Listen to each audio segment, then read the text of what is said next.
오늘도 하나님의 은혜로 예배 자리에 나오신 모든 성도님들을 주님의 이름으로 환영합니다. 오늘도 함께 인사하며 축복하겠습니다. 당신이 그리스도인이어서 참 좋습니다. 한 번 더 인사합니다. 당신이 그리스도인이어서 참 좋습니다. 오늘도 그리스도인 된 이 특권을, 특별히 부르신 은혜를 감사하며 말씀 앞에, 하나님이 주시는 그 말씀 앞에 온전히 서는 저와 여러분 되기를 원합니다.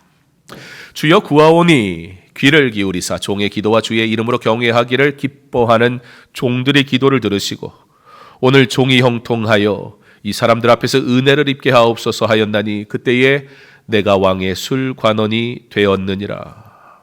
하나님의 은혜를 입기를 간절히 기도하는 느헤미야.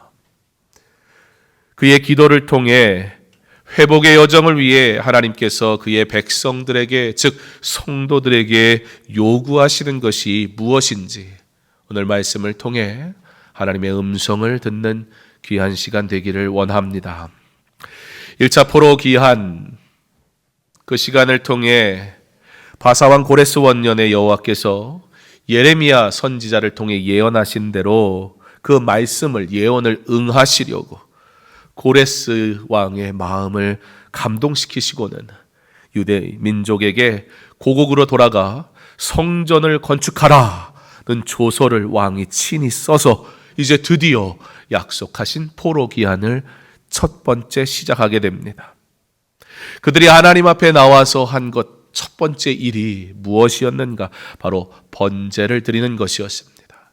구약의 5대 제사 가운데 번제는 제물을 통째로 제단 위에 놓고 다 태워서 하나님 앞에 올려드리는 제사로, 번제는 특별히 죄 사함에 대한 제사입니다. 즉 이스라엘 백성들이 하나님 앞에 나왔을 때 그들이 하나님 앞에 우리의 죄를 용서하옵소서, 이제는 하나님의 말씀대로 살아가게 하옵소서라는 결단과 함께 예배로 그들의 예루살렘에서의 새로운 시작을 고백했다는 겁니다.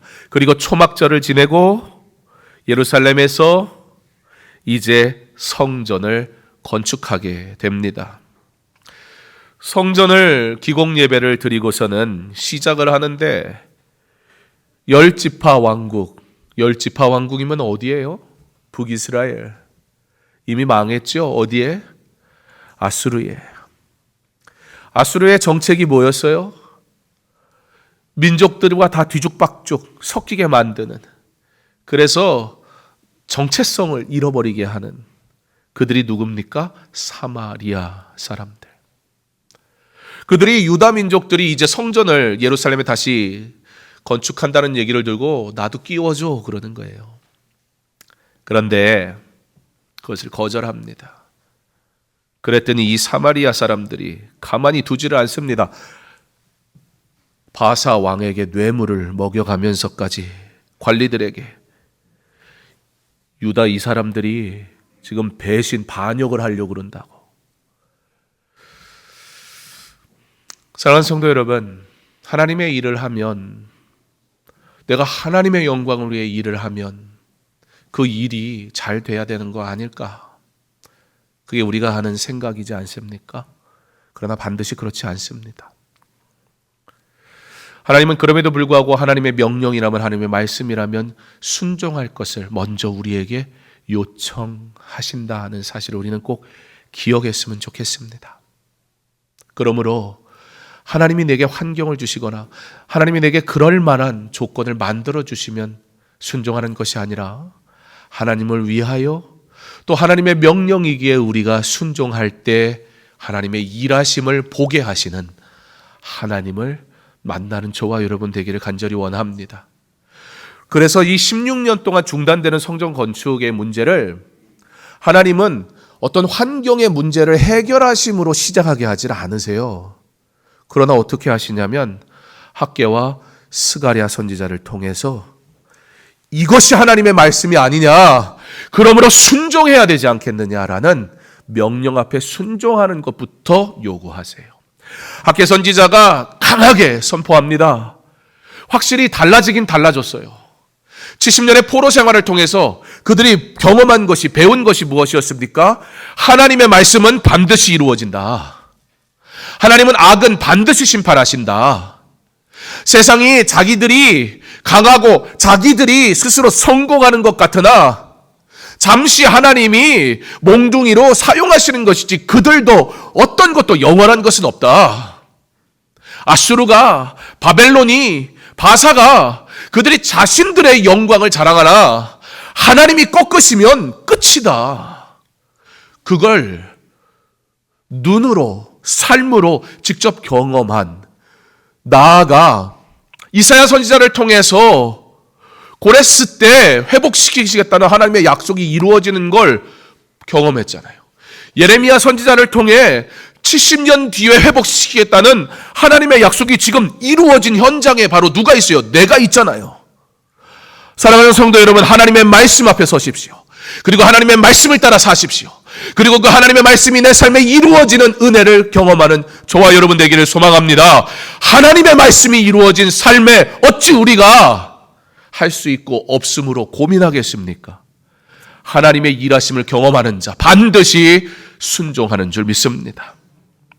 스가랴를 통해 다시 한번 외치게 하고 이제 학개를 통해 또 한 번 돌아오라고, 주께 주의 일을 위해 헌신하라고 아예 부흥회가 열리는 거예요. 여러분, 부흥이 뭐예요?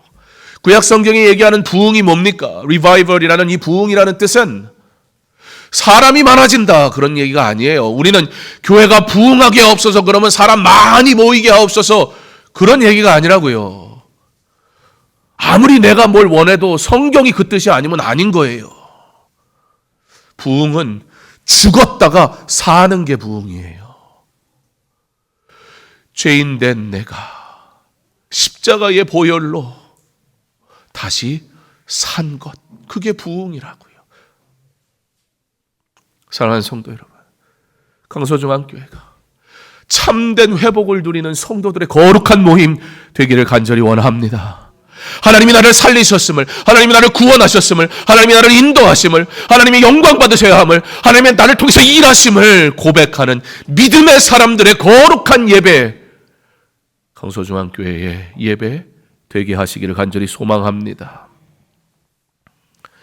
다시 회복되니 말씀을 의지하니 그들이 주의 일에 다시 일어서는 거예요.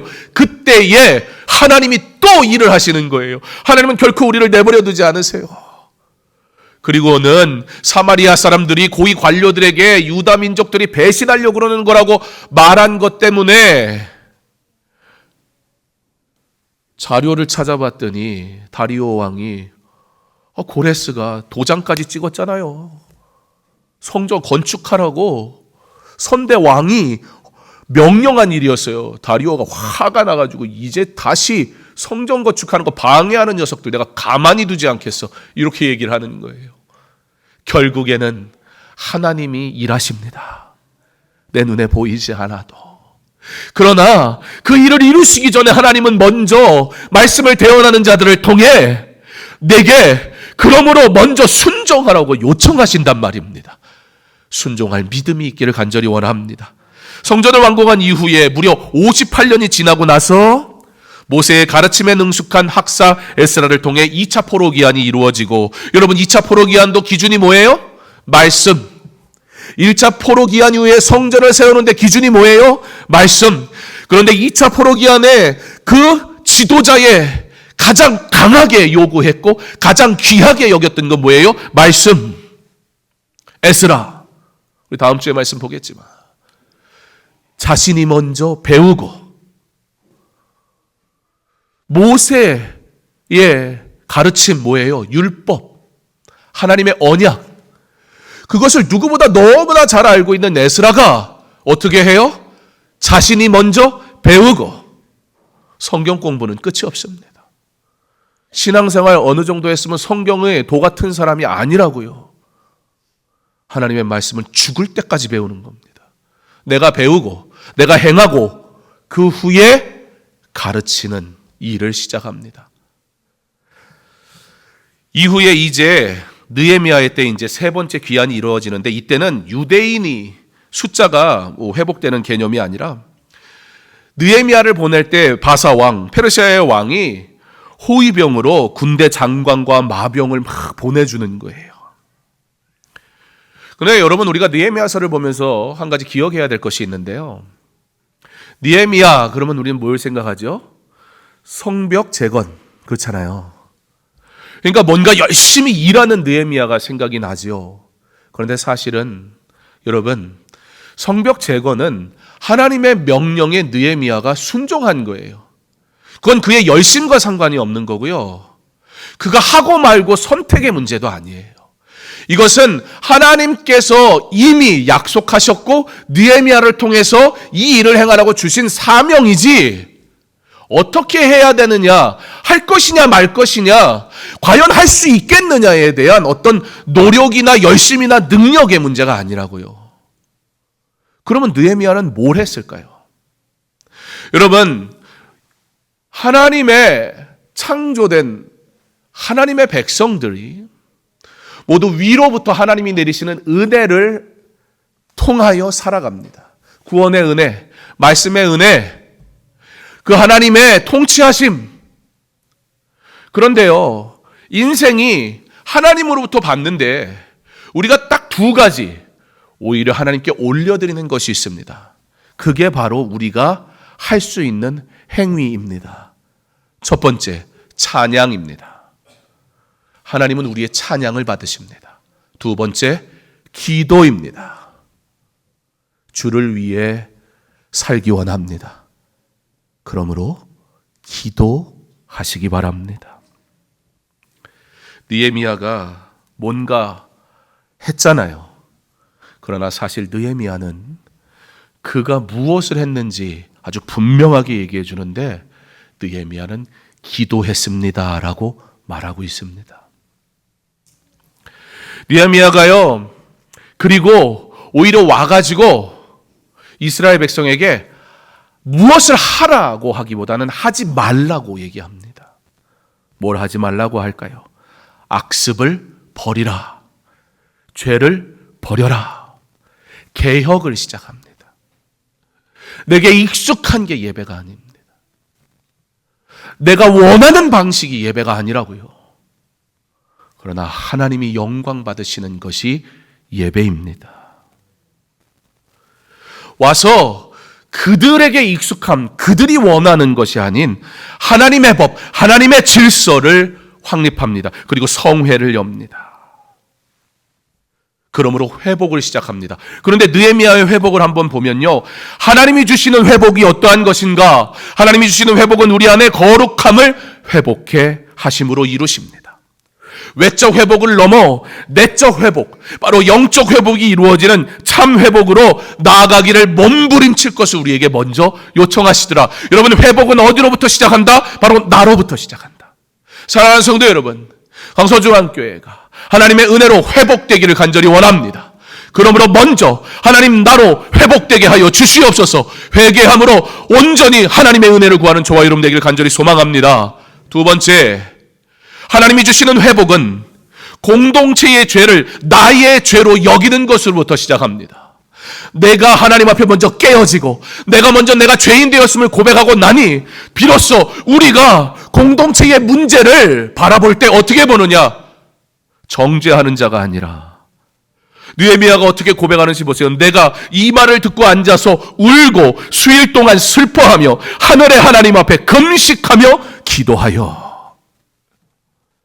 신앙의 순수성을 잃을 위험에 처해 있는 이스라엘 백성들에 대한 이야기를 듣고는 느헤미야는 민족이 범한 죄악에 대해 연대적인 책임을 느끼고 나의 죄로 여기고 슬퍼하고 있습니다. 공동체의 연약함이 정죄하는 이유, 판단하는 이유가 되지 않고 이 공동체를 사랑하고 섬기고 신앙의 모범을 보이지 못한 나의 부족함에 대한 눈물의 기도가 먼저 시작되어야 합니다. 성벽을 재건하는 데에 필요했던 것은 물질이 아닙니다. 대단한 헌신도 아니었습니다. 그러나 하나님 앞에 먼저 다 허물어 버려야 할 나의 정욕과 나의 뜻, 내가 세워놓은 그 성벽들을 다 무너뜨리고 난 후에, 그리고 우리의 공동체의 연약함과 문제를 볼 때 왜 그러느냐가 아니라 내가 기도하지 못했음을, 내가 그들에게 바른 삶으로 가르치지 못했음을, 내가 하나님이 기뻐하시는 뜻대로 이 공동체 안에서 선을 행하지 않았음에 대해 하나님 앞에 나의 죄로, 공동체의 죄를, 공동체의 아픔을, 공동체의 부족함을 나의 죄로, 나의 아픔으로, 나의 부족함으로 알아 하나님 앞에 금식하며 기도하는 것, 그것이 바로 하나님이 회복시키시는 방법입니다. 세 번째로, 그는 하나님의 회복을 기다릴 줄 아는 사람이었습니다.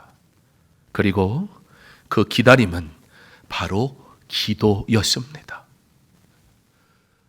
나의 죄를 고백하며 기도하고, 공동체의 죄를 나의 죄로 여기며 기도하고, 이제 하나님의 때를 구함으로 기도하는 것.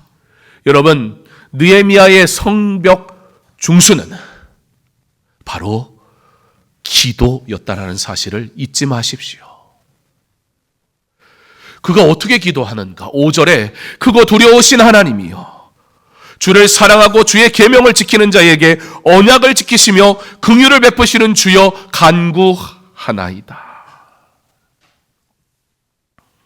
하나님이 주시는 회복은 하나님의 일하심을 따라가는 것으로 시작됩니다라고 고백하는 겁니다. 그러므로 그는 크고 두려우신 하나님임을 먼저 고백하고 있습니다. 전적으로 하나님의 사랑하심이 아니고서는 우리가 용서함 받을 수도 없고, 우리가 하나님께 부름받아 주의 일을 할 수도 없는 존재.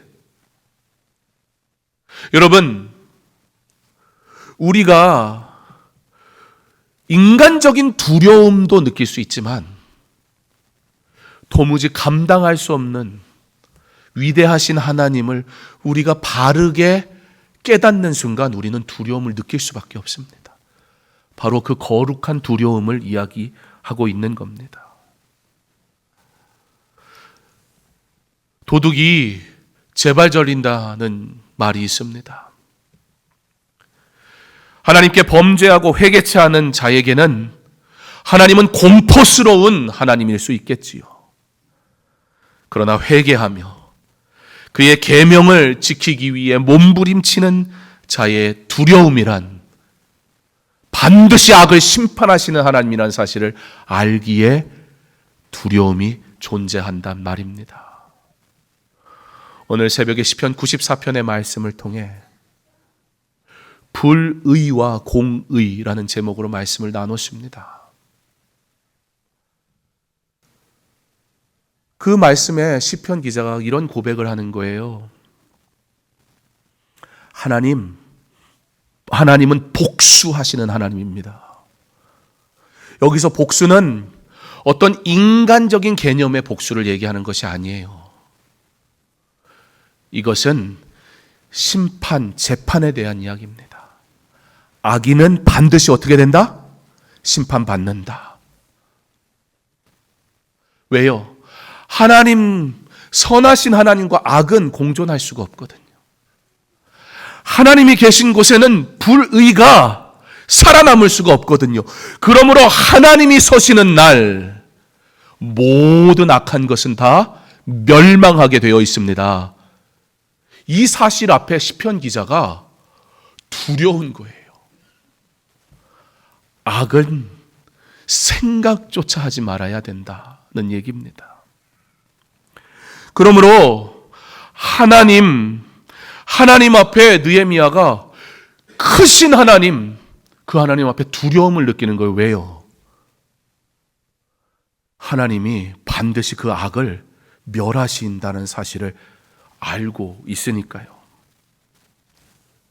사랑하는 성도 여러분, 나의 연약함과 나의 죄 때문에 하나님을 두려워하는 자가 아니라 위대하시고 크신 하나님을 알므로 하나님을 두려워할 수 있는 저와 여러분 될 수 있기를 간절히 소망합니다. 하나님이 공포의 대상이 아니라 하나님을 두려워하라는 얘기가 아이고 내가 죽을까 봐 두려워하라는 얘기가 아니라 우리의 생각과 우리의 수준으로는 도무지 알 수도 깨달을 수도 없는 크신 하나님의 일 앞에 혹여나 나의 영광을 나타내려 하고 나의 생각으로 일하려 할까 두려워하는 마음, 하나님의 뜻이 이루어져야 하는 그 고백이 있는 삶이 되어야 합니다. 말씀이 거칠게 들리지는 않습니까? 때로는 말씀이 내 삶의 현실과는 너무 달라 불편하지는 않습니까? 그때는 바로 나의 신앙의 모습을 점검해야 할 때입니다. 이와 같이 느헤미야는 이스라엘의 범죄를 자복하고 이스라엘을 위한 자기의 기도를 들어주시기를 간구합니다. 그리고 하나님을 향한 자기의 기도가 이루어지기까지, 언제까지요? 이루어지기까지. 하나님의 때가 이루어지는 그때까지 어떻게 해요? 기도합니다. 그게 느헤미야가 한 일입니다. 우리 교회는 지금 40일 새벽 기도 중에 있습니다. 이제 2주가 지났는데요. 뭐 의도한 것은 아니겠으나 매일 새벽 40일 기도를 시작하고 매일 새벽 평균을 내봤거든요. 우리 전사님들이 이제 예배 인원을 말씀을 해주셔서 그래서 평균을 이렇게 봤더니 40일 기도를 한다고 몇 분이 오실까요? 40일 기도하니까. 평균 40여 명 오시더라고요, 현장에. 그래가지고, 내가 잘못했다 생각을 했어요. 이걸 100일 기도를 했어야 돼. 그럼 100명이 나왔을 때, 그죠? 목사가 생각을 크게 해야 되는데, 뭐, 그건 상관은 없고, 예. 사실, 새벽 40명의 성도들이 기도의 자리를 지켜주시니 참 너무 감사합니다. 사실 저는 뭐 그 숫자에 대해서 그 신경을 쓰지를 않았기 때문에 이 새벽에 오시는 분들 막 들어오시면 감사하더라고요. 저희 집 애들도 다른 때 같으면 제가 좀 일찍 가서 깨우고 한 번 더 깨우고 그리고 이제 다 데리고 나오고 예전 같으면 그렇게 했는데 그냥 가가지고 아빠 교회 간다. 갈 사람은 가라. 자고 싶은 애는 자고 그러고 와요.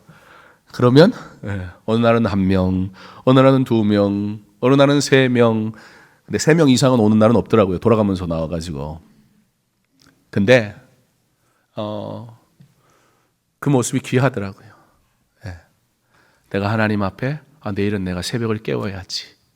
그것이 아빠가 목사라서 기도 나오면 여러분 얼마나 괴로운 일입니까? 목회자 자녀들 살기 힘듭니다. 목회자 자녀들은 성도들이 보면 당연히 얘는 신앙생활 잘하는 줄 알잖아요. 안 그럽니까? 그렇지 않아요. 걔 신앙은 걔 거예요. 부모가 대신 해주는 게 아니에요. 장로님 자녀라고 반드시 믿음 생활 잘한다는 보장이 없어요. 그래서 눈물로 기도해야 되는 거예요. 그렇게 생각을 하고 기도회를 하니까요. 그냥 1분, 2분 막 들어오시는데 너무 감사한 거예요. 너무 좋은 거예요. 40일의 기도를 통해 교회가 성숙해지는 시간 되기를 소망합니다. 또한 이 40일의 기도가 어떤 40이라는 날의 수로 끝나는 이벤트가 아니라 바라기는 이 시간을 통해 앞으로 우리가 평생 해야 될 그 기도, 개개인의 기도의 일상의 훈련이 되어지는 기간으로 삼으시기를 부탁을 드립니다. 여러분, 느헤미야는 기도의 사람이었습니다. 그가 갑자기 기도했겠습니까? 아닙니다. 그는 바로 늘 그 일상이 하나님 앞에 기도하는 사람이었기에 그가 정말 중요할 때 기도할 수 있었습니다.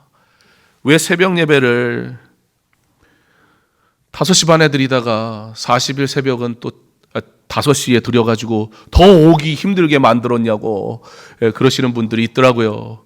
전에 6시에 기도회를 했더니 저는 그래서 6시에 기도회를 하면 좀 일찍 준비하고 오셔서 기도하고 출근하시라고. 근데 그게 더 힘든 일이라고 그러더라고요. 다시 갈 수도 없고 정말 힘들대요. 그래서 그러면 5시에 와서 기도하시고 집에 가셨다가 준비하고 다시 출근하셔라. 그런 의미로 한 건데, 그런데 사실 여러분 40일 기도한다고 갑자기 기도가 됩니까? 40일 기도한다고 갑자기 새벽에 일어나집니까? 안 돼요, 그게. 그것도 기도도 하던 사람이 하는 거예요. 여러분 신앙생활도 하는 사람이 하지요. 갑자기 되는 게 아니에요. 말씀 읽는 것도요, 읽던 사람이 읽지요. 안 읽던 사람이 밤에 말씀 읽어보세요. 이거보다 좋은 수면제가 어디 있어요. 찬양도요, 삶에서 늘 찬양을 하는 사람이 찬양을 하는 거지요. 찬양이 내 삶에 없는 사람은 나가면 세상 노래가 흥얼거려요. 가끔 제가 전화하면 컬러링해서 곤드레 막 이러면 이걸 어떻게 인사를 해야 되나. 그렇잖아요. 내 삶은, 내 신앙은, 내 영성은 내가 만들어가는 거지 누가 만들어주는 게 아니에요. 내 살은 내가 빼는 거잖아요. 그걸 옆에 사람한테 왜 내 살 안 빼줬냐고 그러면 그거 황당한 얘기 아니에요.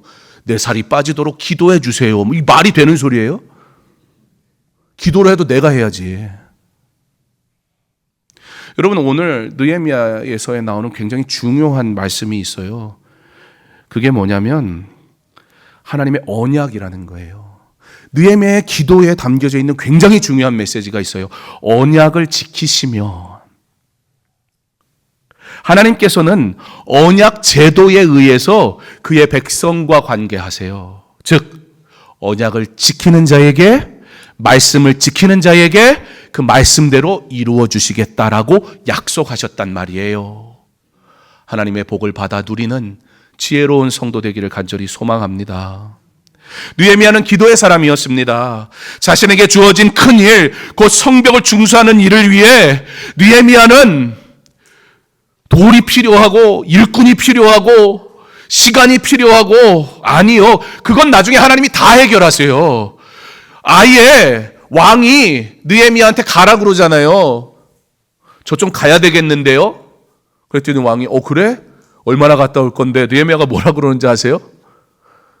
또 여러분 막 은혜 받고 또 회사 가셔서 그러면 안 돼요. 사장님 만나서 저 한 12년만 갔다 올게요. 휴가를 12년 받아갖고 갔어요. 말이 됩니까? 말이 안 되잖아요. 말 같지 않은 얘기잖아요. 그런데 그 일이 이루어져요. 왜요? 느헤미야는요, 일하러 가질 않았어요. 교회에 일하러 오지 마세요. 교회에 나의 무엇을 자랑하고 나의 모습을 보여주러 오지 마세요. 하나님 만나러 오세요. 하나님 만나러 오세요. 여기서 하나님은 안 만나고 엉뚱한 사람 만나고 가면 어떡합니까? 하나님 만나러 오세요.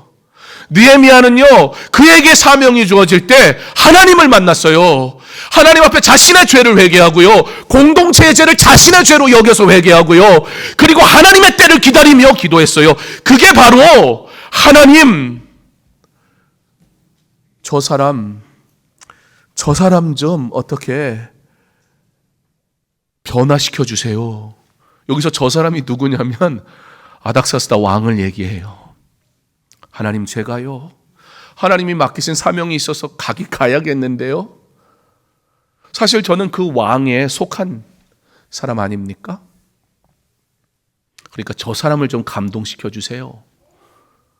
그랬더니 하나님께서 그때에 느헤미야를 통해 뭐가 되게 하세요? 술 맡은 관원이 되게 하십니다. 느헤미야는 하나님, 내가 술 맡은 관원이 되면, 이게 무슨 얘기냐면 고위 관료가 되면 그 소리예요. 느헤미야는 하나님, 내가 성공하면, 하나님 내가 큰 돈을 벌면, 하나님 내가 건강하면, 하나님 내가 시간이 나면, 내게 섬길 수 있는 환경을 만들어 주시면, 높은 자리를 내게 주시면 주를 영광을 위해 살겠습니다. 그렇게 기도한 적이 없다고요. 하나님이 주신 사명이 있는데 이걸 감당해야 되는데 똑같은 거예요. 저와 여러분과. 이걸 어떻게 해야 되지? 내 삶이 이게 만만치가 않은데 어떻게 내가 이거 하나님의 명령인데 내가 이 상황이, 할 수 있는 상황이 형편이 아닌데 어떡하지? 그래서 뭐 했다고요? 기도했다고요. 뭐라고요? 저 사람 좀 감동시켜 달라고. 여기 이 기도의 중요한 한 가지, 첫 번째 뭐냐면 육신적으로는 자기가 섬기는 왕입니다. 그런데 저 사람이란 표현을 해요. 이 사람들을 그렇게 얘기하거든요. 뭘 얘기하는 거냐면 건방지게 무시하는 게 아니고 하나님 앞에 기도하는 거잖아요. 하나님, 비록 내가 육신의 왕을 섬겨야 하지만 나의 왕은 하나님뿐입니다 라는 고백을 하는 거예요. 이 정체성이 분명해지니까 하나님을 위해 일할 수 있는 준비가 되는 거예요. 신앙의 정체성을 소유하시기 바랍니다. 그러지 않으면 사장님, 내 회사, 내 일터, 내 직장이 주를 위해 섬길 수 없는 모든 걸림돌이 돼버릴 수밖에 없어요. 사실이잖아요. 그게 우리의 고민이잖아요. 그러니까 여러분 멋있지 않습니까? 하나님, 그래서 지금은 안 될 것 같은데요를 기도하는 게 아니라 하나님이 나 같은 자에게 이런 사명을 주시는데 나 정말 하고 싶거든요. 그러니까 내 상황, 내 문제 하나님이 아시잖아요. 그거 좀 해결 좀 해주세요. 그러는 거예요. 그때가 뭐예요? 기도하고 났더니 그 얘기예요. 내가 뭐가 됐다고요? 술 맡은 관원이 돼버렸어요. 왕이 가장 신뢰하는 사람이 돼버리고 말았어요. 말에 힘이 있는 사람이 됐어요. 느헤미야는 고위 관료가 될 것을 요구한 게 아니에요. 하나님, 나를 부르셨다면 나를 통해 일하실 하나님의 일들을 내게 보이시고 나는 신실하게 일하실 그 하나님만 반드시 믿게 하옵소서. 그래서 하나님의 때에 하나님이 이루실 그 일을 위해 계속 기도한 거예요. 여러분, 느헤미야가 어떻게 성벽을 세웠느냐? 열심히 자기의 높은 직책으로? 아니요. 느헤미야는 기도로 했습니다. 나머지는 하나님이 다 하신 거예요. 멋있지 않습니까? 우리도 이런 신앙생활 해야 되지 않습니까? 하나님이 나의 삶에서 일하시는 그런 아름다운 삶이 되기를 소망합니다. 주님의 몸된 교회를 섬길 때도 가장 먼저 해야 할 일이 기도입니다. 그리고 주의 일을 감당하고 있는 중에도 결코 놓치지 말아야 할 것이 기도입니다. 기도의 자리 없이 사명의 자리도 없는 겁니다. 하나님께서 우리 가운데 허락하신 일들을 감당하기 위해 주야로 기도하는 믿음의 공동체 되기를 간절히 소망합니다.